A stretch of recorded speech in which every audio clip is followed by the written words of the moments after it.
আমরা কেবল কালকে তাকে ২৩ জুন কার্যক্রম নিষিদ্ধ আওয়ামী লীগের প্রতিষ্ঠাবার্ষিকী। এই দিনটিকে ঘিরে যে কোনো ধরনের অপ্রীতিকর ঘটনা এড়াতে রাজধানী সহ দেশজুড়ে নিশ্ছিদ্র নিরাপত্তা বলয় তৈরি করছে আইন শৃঙ্খলা রক্ষাকারী বাহিনী। পরিমাণ অস্ত্র, গুলি। ঢাকা মেট্রোপলিটন পুলিশ জানিয়েছে দলটির প্রতিষ্ঠাবার্ষিকীকে কেন্দ্র করে সুনির্দিষ্ট কোনো নাশকতার আশঙ্কা না থাকলেও সর্বোচ্চ সতর্ক অবস্থানে রয়েছে পুলিশ।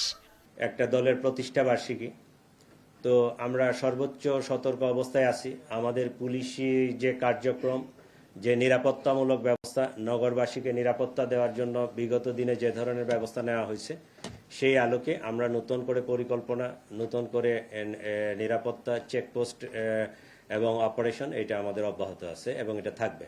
জানান যাত্রাবাড়ির শীর্ষ সন্ত্রাসী সজল ওরফে অটো সজল ও তার ৩ সহযোগী এখন পুলিশ হেফাজতে রয়েছে। ৫ই আগস্ট বা পরবর্তী সময়ে থানা থেকে লুণ্ঠন হওয়া ২টি আগ্নেয়াস্ত্র ও ৭৭ রাউন্ড গুলিসহ তাদের গ্রেপ্তার করা হয়।